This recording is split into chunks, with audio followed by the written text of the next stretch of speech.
You want to leave the 9 to 5 and you want to work for yourself. And I don't know if it's as rosy as people paint the picture. I didn't sleep that night. You think you know a lot, and you're an expert and all of that until you meet an expert. It's not a stock market. How do you put a value on that particular car, like you say? 5 years from now, they're going to be worth. So how do you trust that that's the right thing? If we all had a crystal ball, I never would have sold one of the cars that I ever bought. You obviously lead family members. Isn't it harder to lead family members? I think my passion was people first and then cars. To look back and say, Angus, you became the squeaking wheel. You know what happens to a squeaking wheel. You either oil or you get taken off. I lost a lot of that and it wasn't fun anymore. Any advice you would give to young people out there wanting to take that leap that you took in 2018? You've got to get to a place where you can be really honest with yourself. A huge percentage of cars that get financed today will get repossessed in a month's time from now. Then Lemon Garage is doomed.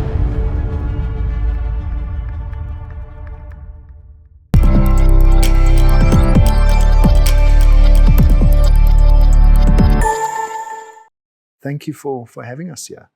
No, thank you for coming out, and it's a pleasure to have you here. So let's first kind of, on the drive here, my first kind of thought was, what is a really good first question to ask you? Might sound a bit cliche, but Lemon Garage. Why the name Lemon Garage? I thought you were going to ask why so far out, but... that was my second question. Second question, okay, so the first one, Lemon Garage. Now, at the time when I was thinking of the business, I wanted to have a special name. You know, a lot of names on the table like sports cars and classics and thoroughbred and classics and things like that. And I wanted something with more of a ring to it. The name Lemon Garage came up and it stuck. And obviously in the industry, you would know that if you buy a lemon, you buy something that's really clapped out and finished. But here at Lemon Garage, it will be the opposite, you know. So it's a bit tongue-in-cheek. I've got a sense of humor. So it's a bit tongue-in-cheek, Lemon Garage. So what we also do now is when people buy a car, they can buy a 2 million rand Ferrari from us, and we give them a certificate to say, congratulations, so you've just bought a lemon. So most of them find it very funny. Some of them don't understand it, but yeah. I did buy a lemon back, it was my first car. A real lemon. A real lemon. It was a VW Passat. Okay. The rings were shot. And I didn't know it at the time. The guy that sold it to me was a private seller. It wasn't a dealership. Okay. Hadn't learned my lesson yet.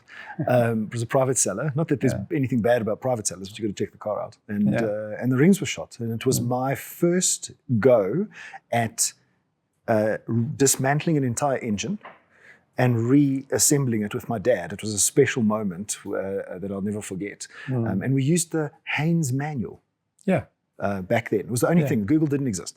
It was the Haynes manual. Yeah, had to get a book. So Lemon Garage, a play on the word lemon. And when did you found it? So thinking about it started way back, I think probably 10 years ago or something like that. But took the leap, resigned from my cushy job in the end of 2016. And I was then convinced to go back and do a stint with Ducati for my ex-boss, which I did for a year.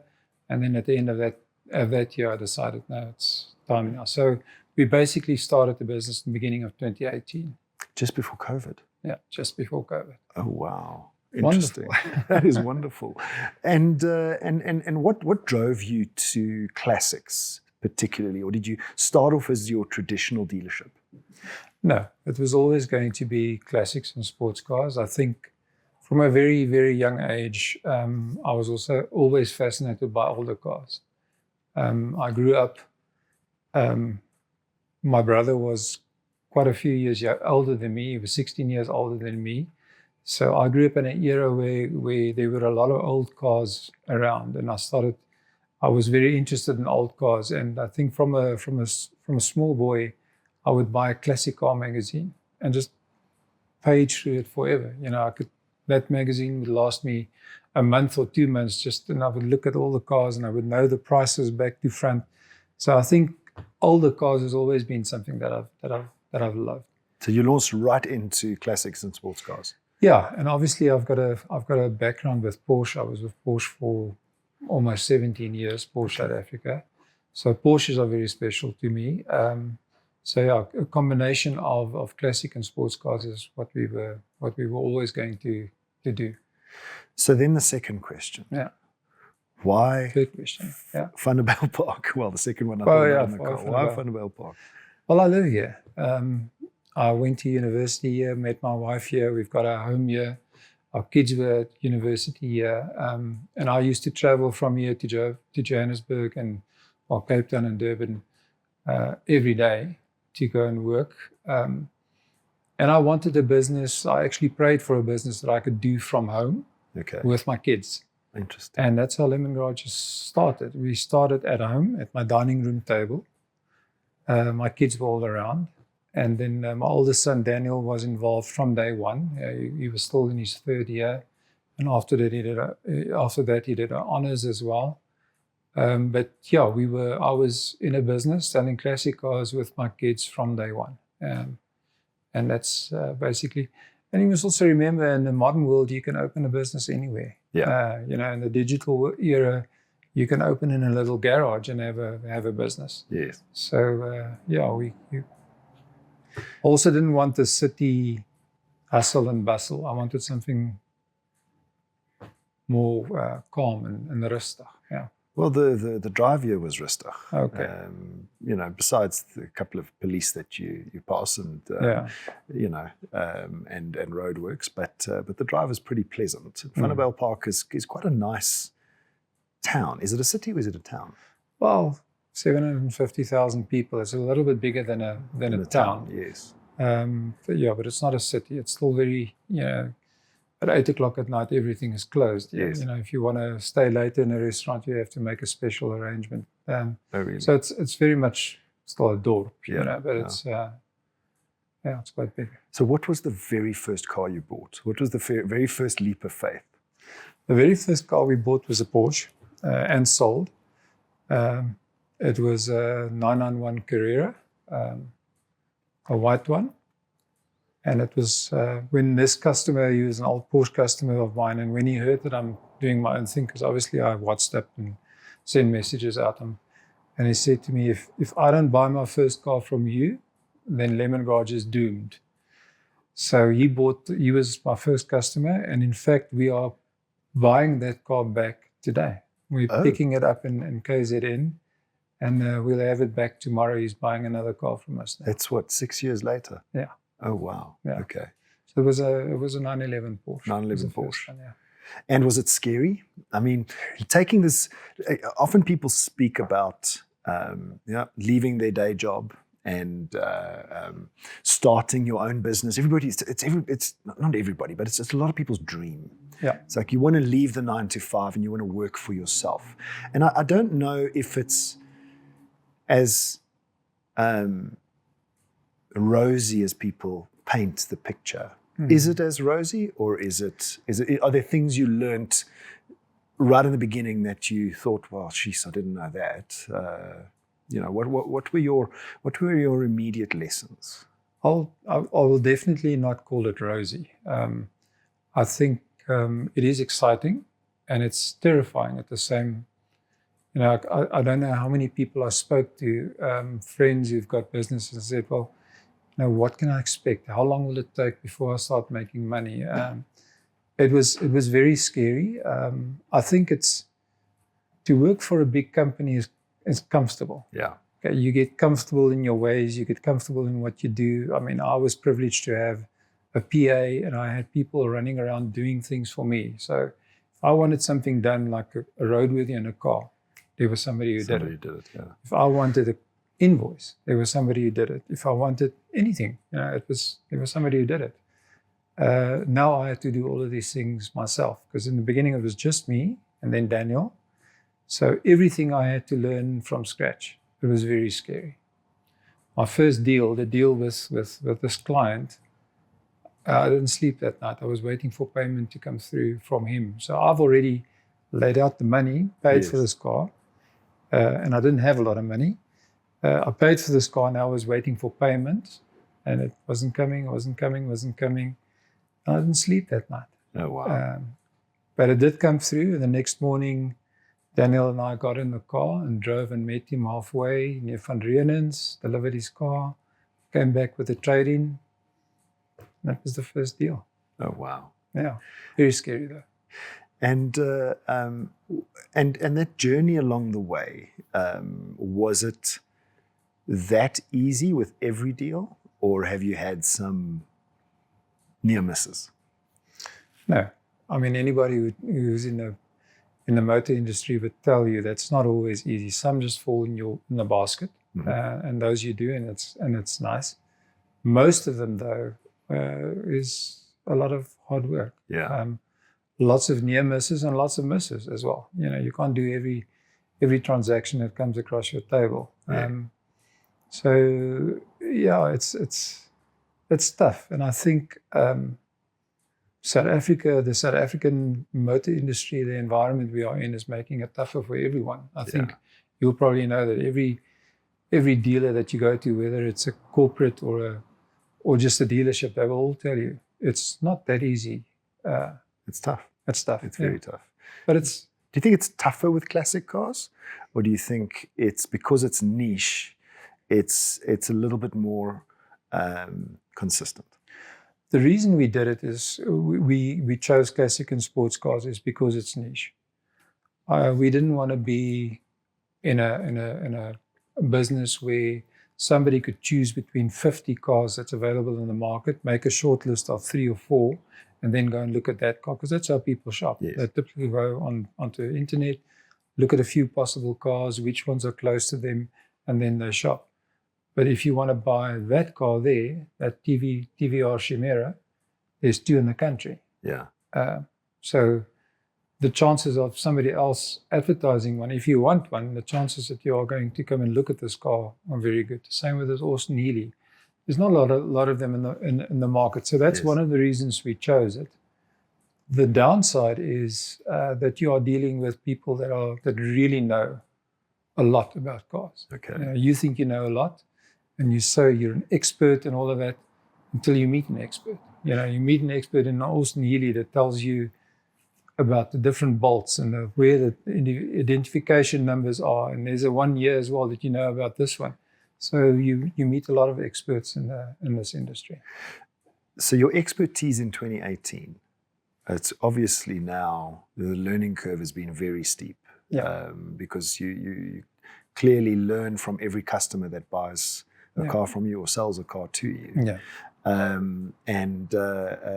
you? What is the most interesting thing you've found out or discovered about classics and sports cars on your journey?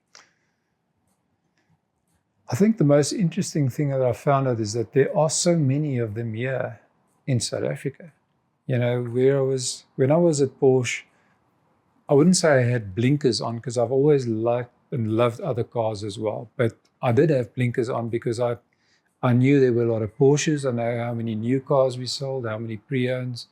I didn't pay a lot of attention to the classics. I mean, the 356 wasn't really on my radar because we were so focused on the newer stuff. Yeah. But when I went on my own, I realized how many cars there are in South Africa. You go to give you an example, we delivered a Porsche to a gentleman in what's this little town here in the Free State? I'll get to the name now, but it's a little town in the Free State. Yeah. We delivered a car to him and went there, delivered the car. And he says, come, I want to go and show you a couple of my cars. So we drive through this little town and we get to a stand where there's like open garages, like in a U shape, lots of doors. And okay, I suppose they're not all full. And he opened those doors and he had 80 Mercs, Mercedes, standing around there. all the best ones you can think of. Anything from a pagoda to pontons, to cabriolets, to coupes, to all of them pristine, right here. Gee, A couple of k's away in the Free State.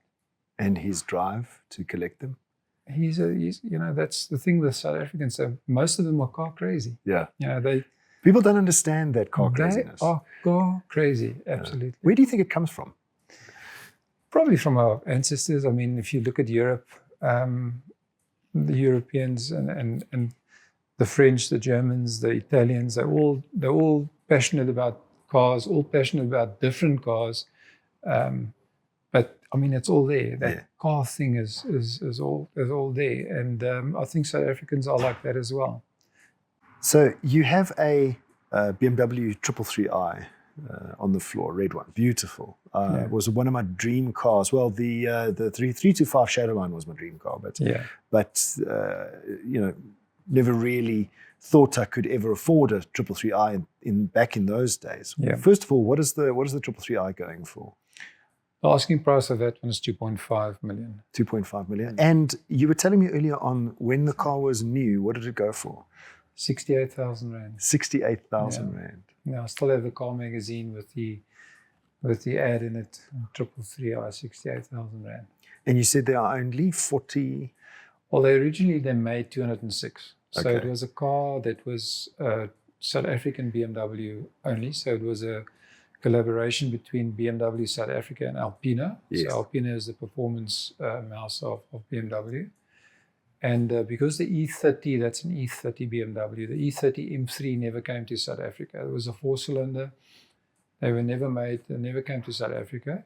So South Africans, like we are car crazy people, we decided we'll make our own special E30, and they made the 333. So they produced 204 of them, of which there is believed to be 40 left. In the world? In the world, yeah. Wow. Any idea of how many are left in South Africa? There's probably about 10 overseas, about 30 in South Africa. And I know this because they're busy writing a book about BMW South Africa. Okay. And the guys were actually here, the authors of the book were here, and they made sure that this car was also on their register, and they told me there's 40 that they can find. I see. In all over the world. So leading on from that, what has been in the last 6 years of Lemon Garage? What has been your favorite classic or sports car that has come through your dealership? Sure, that's an unfair question. Because there's so many. There's so many. I want to tell you. 2 or 3 then. A car that really surprised me was an E-Type that we sold, a Jaguar E-Type. It was a Series 1.5. And when the car came here, it was beautiful. It was restored, magnificent. But I drove the car, and I couldn't work out what is it about this car that everybody goes so crazy about. I mean, they quoted a top speed of 240 k's an hour, and I thought, never. And in any case, at that speed, I don't want to be in this car. Then somebody came, a Porsche client came and bought the car from us. We took it to a specialist who sorted out a lot of things like tuning the car, setting the carburetor, servicing it, the ride heights, the everything on the car was adjusted and sorted out. And then I drove that car. And what a transformation. Really? The car was fantastic. I tell you, it must be one of my favorite sports cars ever now. Oh, wow. And the 240 it will do. And of course, it is one of the most beautiful cars. I mean, even Enzo Ferrari said it's the most beautiful car he ever saw when he saw the car the first time. So that must have been one of my favorites. Okay.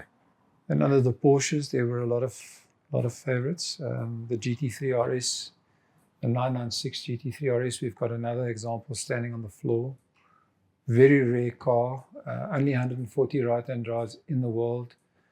And it was also a car that I was very, very privileged to drive as a company car at one stage. I drove a few of them as company cars, and must be one of my favorite cars ever. And to sell, I think we sold 3 or 4 of them. So that's always a highlight. Oh, wow. So without giving away any of your secrets, How do you source classic cars? I mean, is it different to? It must be different to a traditional dealership and the sourcing. Is it as a network you build up? Because back in 2018, you obviously had a network because you were in the industry, but classic and sports, I would imagine, is different. Yeah, it takes time to build up a new network. So I came with a network, obviously. And thinking that I would, start a business. And I mean, looking back, we did start the business, phoning a few of my clients, telling them that this is what I'm doing. But the interesting thing is that when you speak to a Porsche client, you normally just speak to him about Porsches, but you don't know that at home he's got a common gear convertible standing in the garage, and a split window combi standing in the garage. Most Porsche drivers have a lot of other cars as well. So it started off, with Porsche clientele, and then slowly getting some of their other cars and getting some of the other stuff on the floor as well. And then it becomes about a presence. People get to know you on social media, from your website.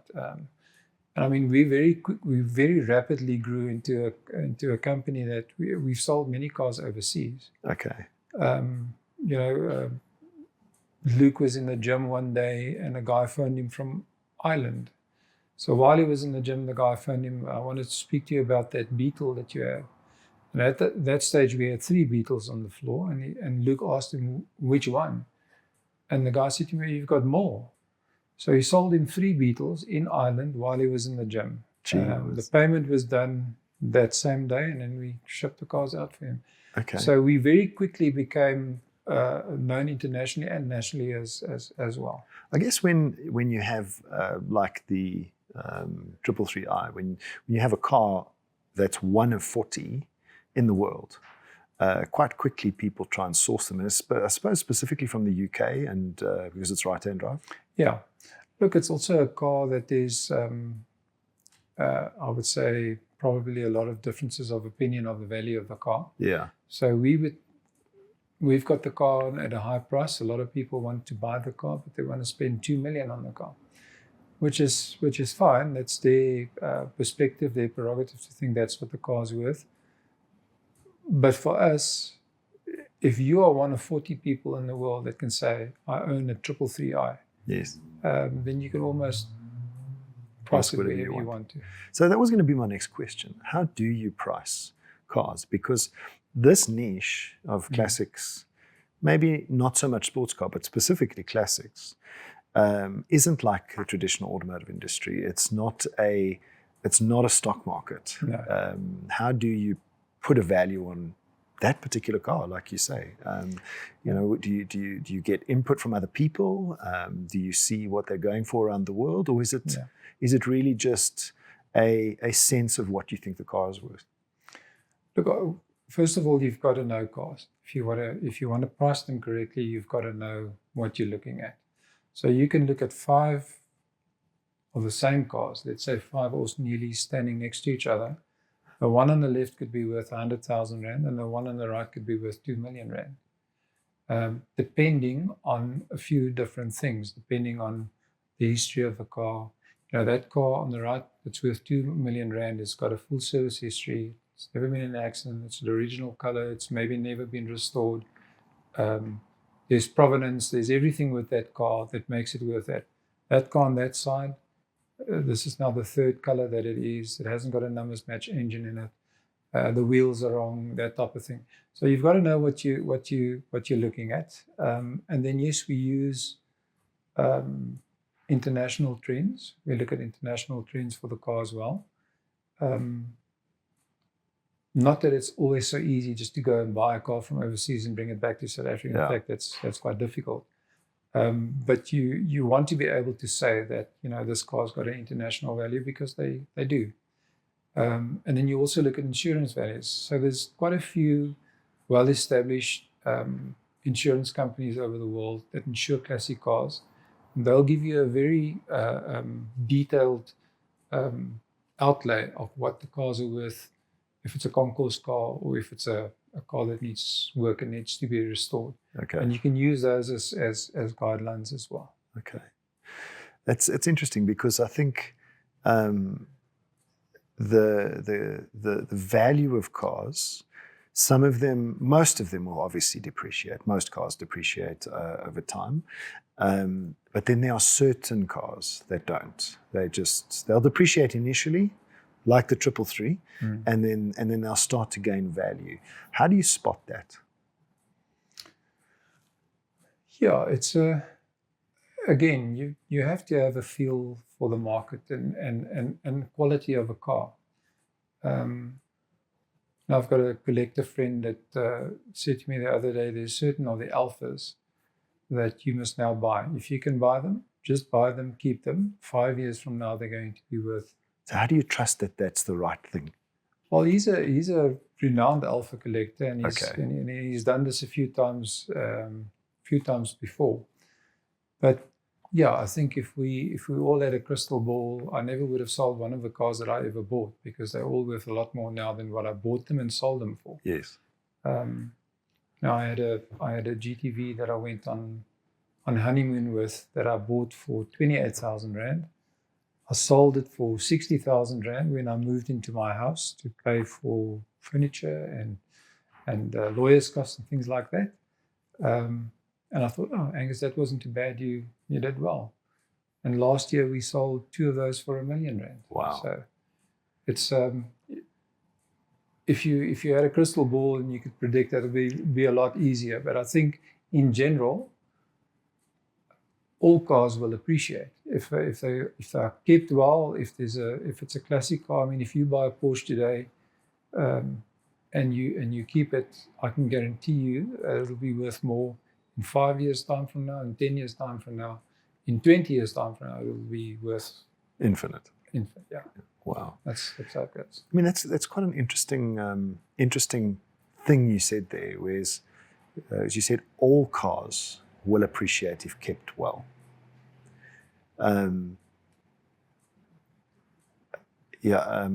I don't know about some cars from the north side, top of Germany, that country, but okay, so generally most cars. Let's say most cars. cars. I mean, what I mean by that is you get, for example, we've sold a Toyota Cressida, which back in the day was a nice car, but it wasn't a sports car. It was a family sedan. Yes.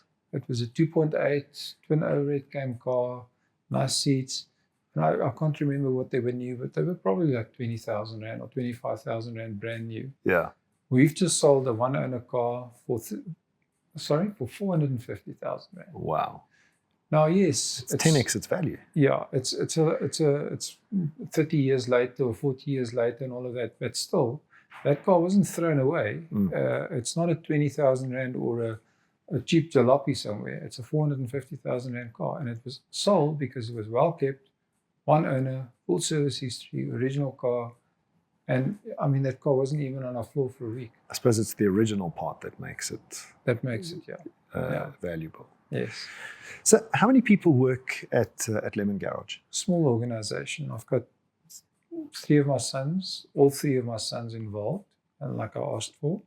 The youngest is still at university, but he works on a part-time basis.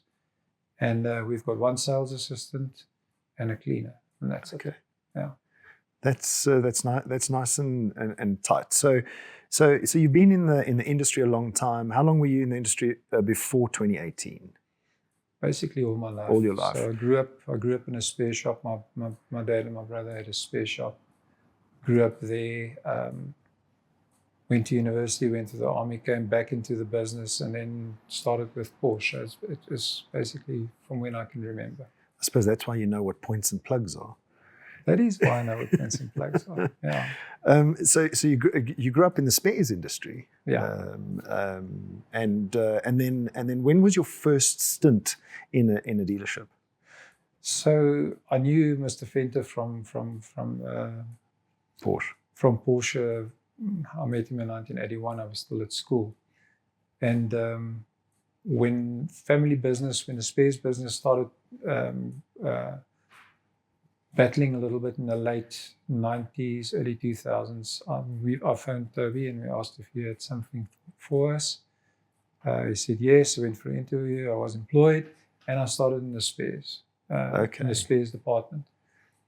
But I think I lasted about a year or so in the spares department. At that stage, we wanted to open a branch, or Porsche wanted to open a branch in KZN, and Toby asked me if I would look at opening it. I said yes, and we went down, looked at houses, looked at premises, and all sorts of things. And at the last minute, that didn't materialize. So he basically said to me, "What do you want to do at Porsche?" And I said to him, "I want to sell cars." He looked at me as if I was a little bit crazy. But he said, "Yeah, okay." And in typical Mr. Venter style, I was still sitting in my behind the desk in the parts department, and just walking there and said, "Pack your stuff, you're coming with me." I thought, what now? Am I being fired? What did I do wrong? And he just marched me into the pre-owned office, and there was a table there. He said to everybody, "Angus is starting here today. He's going to sit there." And that was it. And I started there, and I then became the pre-owned manager. And we basically, I mean, at that stage, there wasn't a pre-owned Porsche business in South Africa. Yeah. I think they sold like 6 or 7 cars in a month. The cars were standing under the off ducts with all the number plates on. They were dirty. They were this, they were that. And this is R1 million Porsche standing there. And I think basically almost day one, or in the first week, I went to him and said, "We can't do this like this. You know, what do you want to do?" I said, "Well, we need to wash the cars. We need to get number plates on them. We need to renovate the offices." The offices were at that stage, if I could describe it, Biggie Best. Yes. Ish. Okay. Yeah. Not really Biggie Best. Doilies. Yeah, there was doilies, and there was a couch from his house. And I remember when I walked where the desk that he said I must sit, there was a poster of the orangutan on the wall that said, "You can do it." So before I sat down, I just took the poster down like that, and everybody was like, big eyes, "What are you doing?" I said, "I'm not sitting next to that while I'm selling Porsches." So yeah, we renovated the Porsche, those offices, started a cleaning team. We were the first dealership in the world to put plates on a pre-owned Porsche that said Porsche pre-owned in the world. Really? Yeah. Oh, wow. So, and then that little corner stand got too small, and we had another building, and I said to him, "I want to renovate that building." Typical Mr. Venter said, "Take R1 million," which was a lot of money in then. Those days. "Take R1 million and fix it." I used R2 million. And he was like, "Why? What are you doing?" But when it was done, it was beautiful. It was the first standalone pre-owned Porsche business in the world again. We had a coffee shop, which was the first coffee shop in the Porsche dealership. The counter was there. Yes. Okay, so we just sort of transformed it into a coffee shop. Why do you want a coffee shop in a showroom?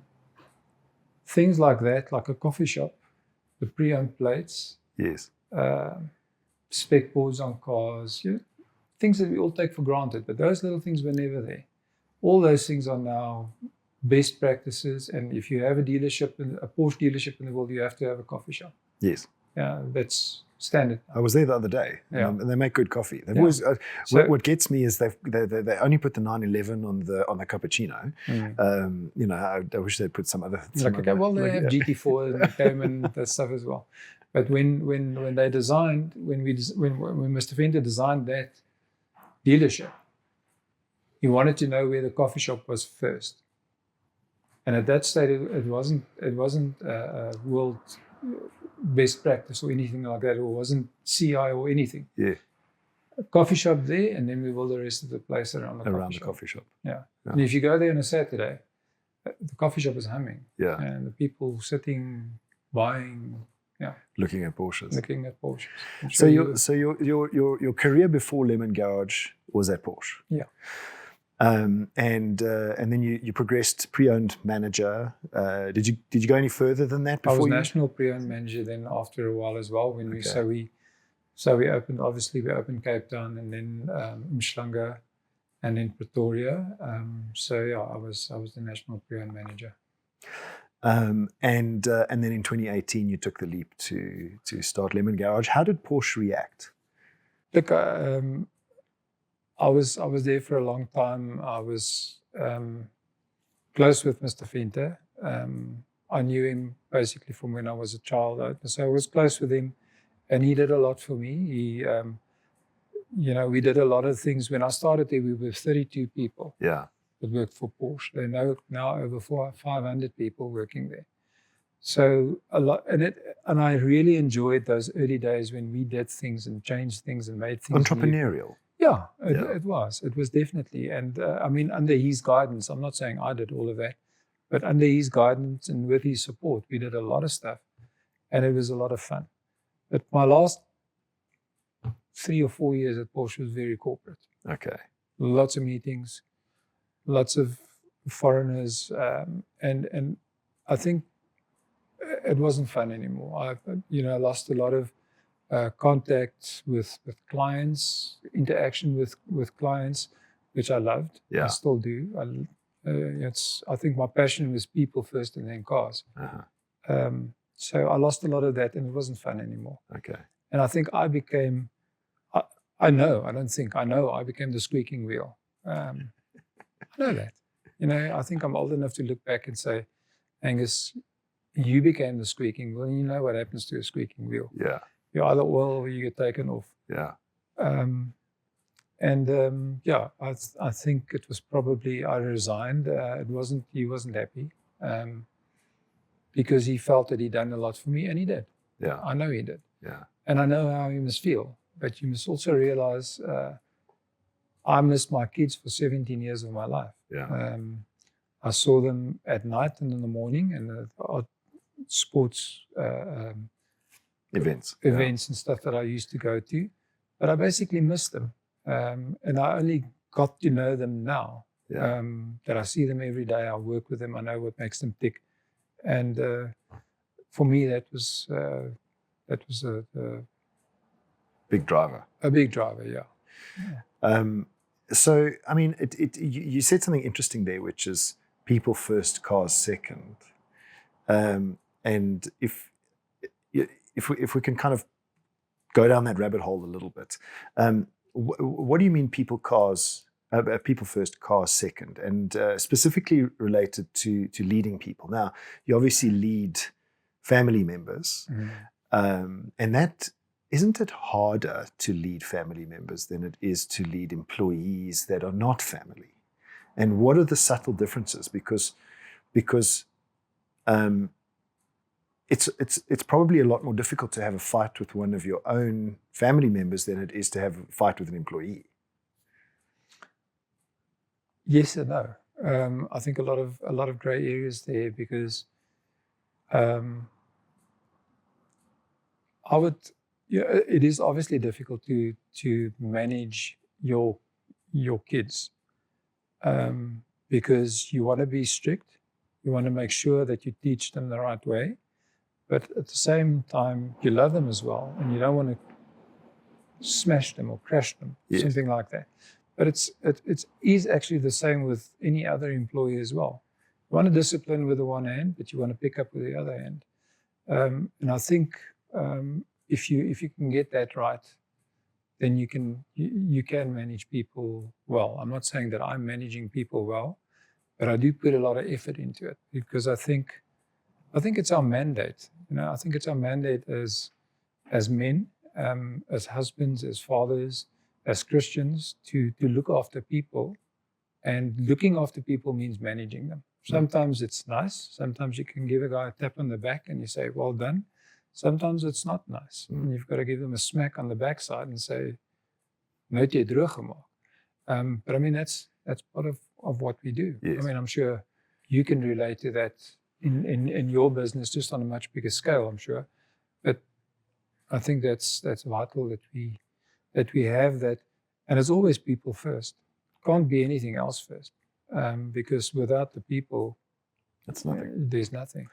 I mean, the reason I picked on that was because in AutoTrader we have a mantra, and that is people and culture are the business's sole sustainable competitive advantage. Absolutely.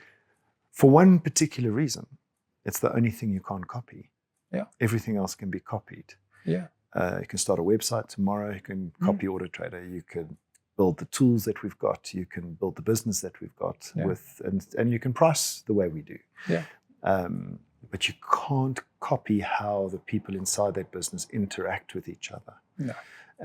And I think that's, for me, the magic of leadership is that interaction in the business. And it's not all rosy all the time. No, can't be. Can't be. Anybody that was ever involved in a relationship, the first girl that you met and you fell in love with, was it all rosy? Absolutely not. I've been married for 31 years. Was it all rosy? My wife will tell you, absolutely not. But is it worth it? 100%. And is there joy and is there reward? 100%. Yeah. And if you in a business and you don't have joy and you don't have reward, go and do something else and find something else. Well, look at what you did. Being a squeaky wheel, as you put it. I'm still a squeaky wheel. My wife will tell you I'm still a squeaky wheel. Yeah. So on the industry itself, obviously you've been part of the automotive industry for almost your entire life. Well, pretty much your entire life, adult life.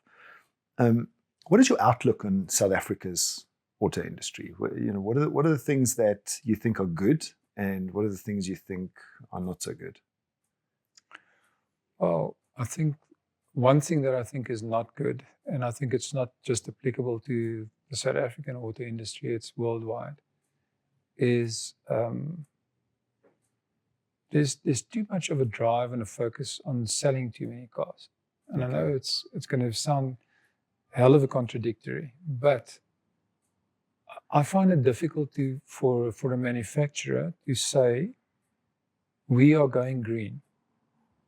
Okay, we are so worried about our planet.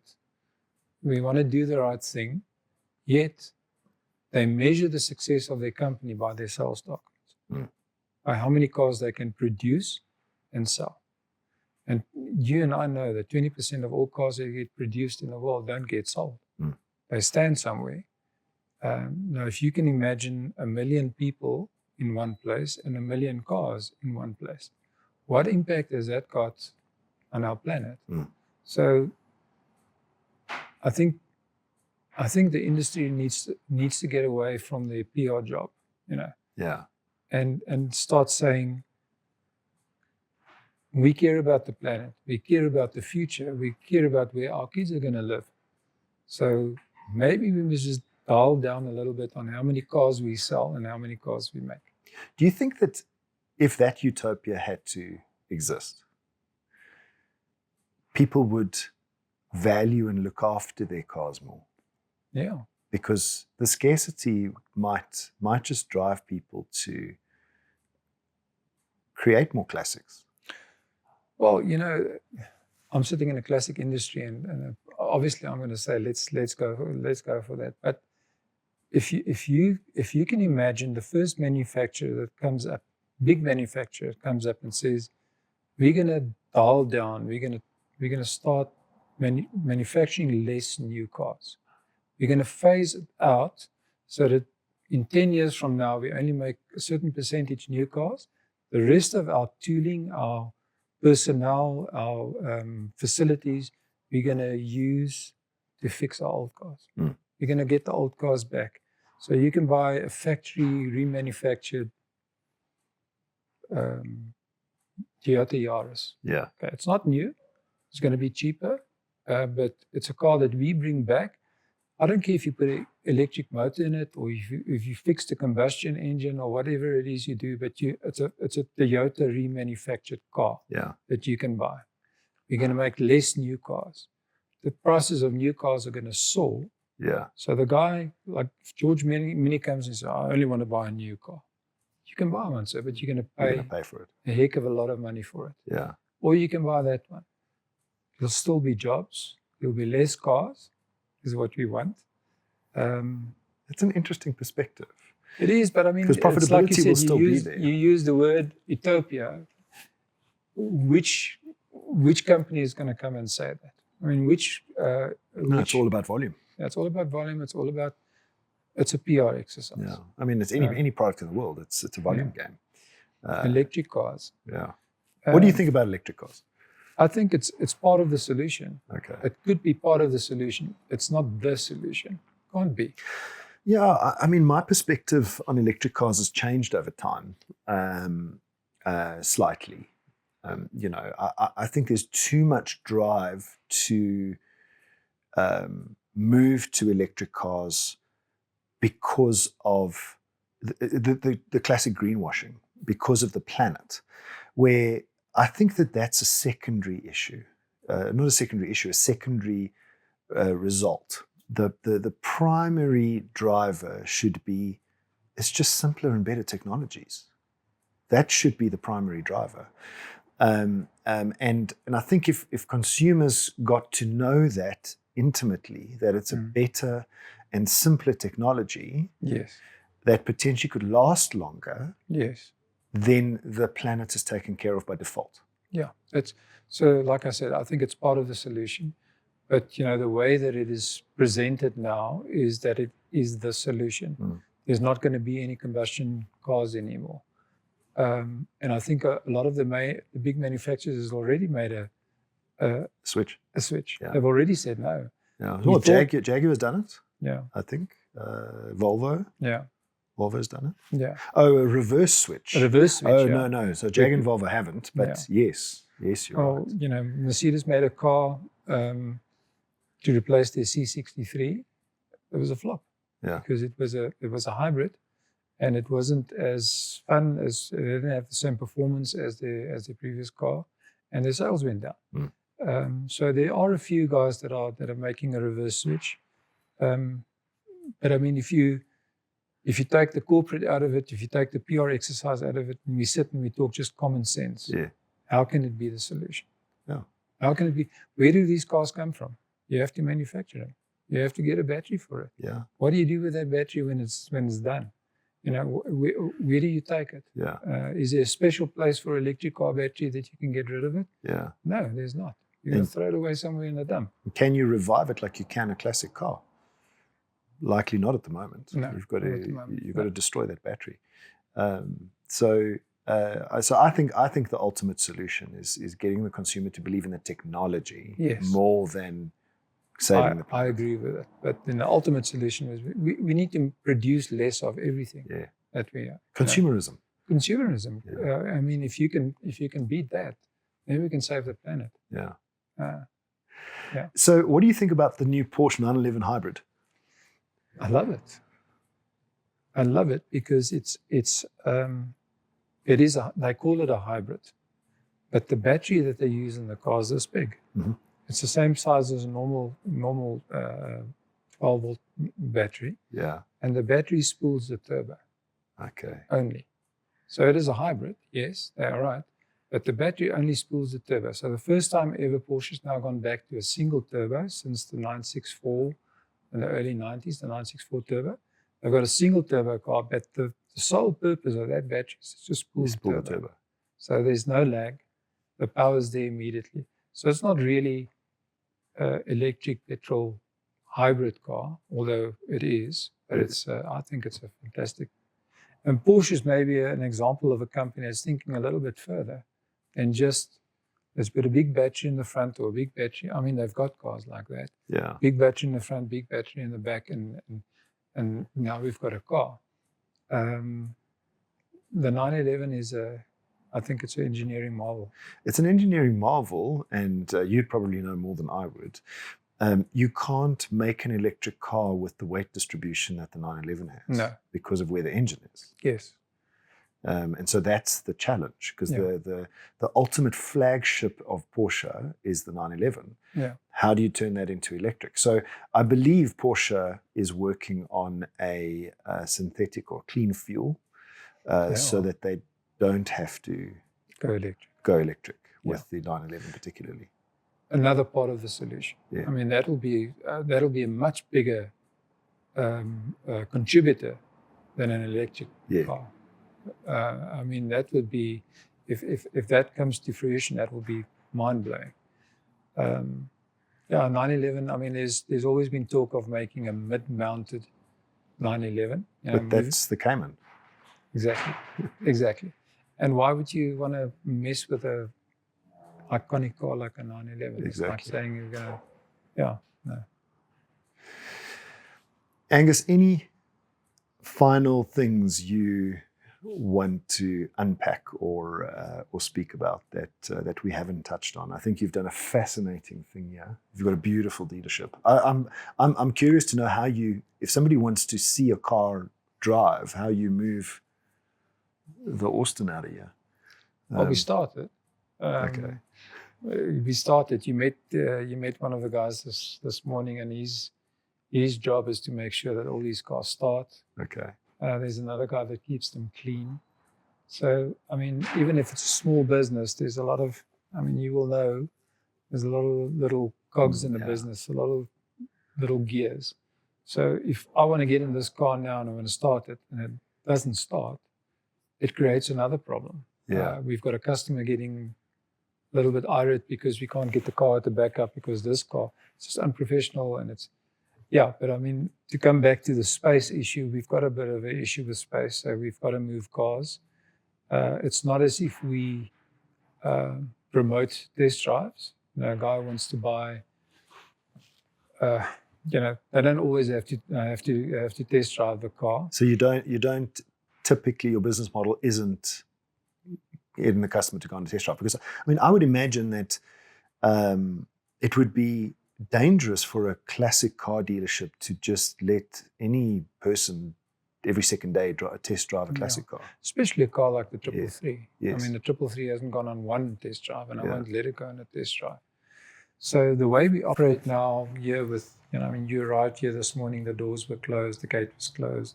That's how we operate. Okay. So we are strictly viewing by appointment. Okay. For a few reasons, one being security. Yes. And the other being, we want to sort of make sure that the guy wants to walk in here, wants to buy a car. I see. A lot of people, it's not a showroom that you drive by, quickly stop and let's go and look at the cars. Although they would look beautiful in the they would showroom. look beautiful in the showroom, but that would just open up another problem for us. So it's viewing by appointment. So we know that the guy that walks in here, it's a 50%, 80%, 90%, sometimes 100% chance that he's gonna buy a car. I see. He's not just here browsing or something like that. Now, maybe a left field question.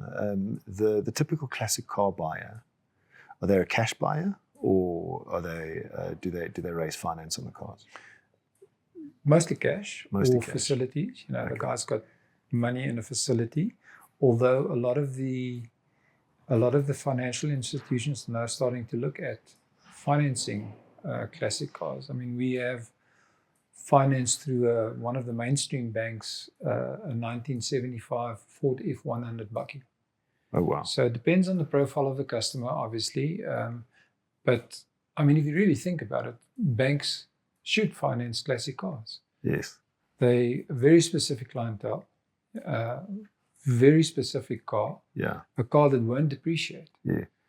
A huge percentage of cars that get financed today will get repossessed in a month's time from now. Whereas with a classic car, and then when they get repossessed, the value is a lot less than what they purchased it for. So the bank makes a loss. So banks should really consider financing a classic car. Yeah. But they're not all geared for that. I mean, we had a MGB that a customer went through a bank the other day, and the lady from the bank phoned me and asked me, does this car have a full service history? I said, it's a 1969 MG. And no, it doesn't have a full. You mean like every year, every service? Yes. I said, no, it doesn't. She said, oh, sorry, sir, then we can't finance it. Oh, wow. Sure. Well, I mean, I suppose it's the corporate world for you. They've got a set of criteria. If you don't meet that criteria, no matter how wrong it is, they're not going to come to the party. If something's wrong, you fix it. Yeah. You know, it's like I said earlier, just get the corporate stuff out of the way and think about stuff logically. Does it make sense? I suppose that's why banks like Discovery and Capitec are so innovative, is because they see those opportunities. And we've got, there's financial institutions now looking at classic cars, and we financed quite a few already. And I think that will change. I think all banks will eventually also. I mean, as a businessman myself, I would say capital tied up in a car is a waste of capital, unless you're a dealership. Yeah. But capital tied up in a car is a waste of capital. You can deploy that capital elsewhere and rather finance the car. Yeah. So it makes sense that, especially the profile of person that would buy a car like this. Yes. Yeah. And especially if you know that, let's say you finance your car over 3 or 4 years, and after 3 or 4 years, this car is going to be worth the same money that you finance it for or more. I mean, it's a no-brainer. It's a no-brainer, yeah. And then very finally, before I let you go, this has been fascinating for me. Thank you very much. Any advice you would give to young people out there wanting to take that leap that you took in 2018?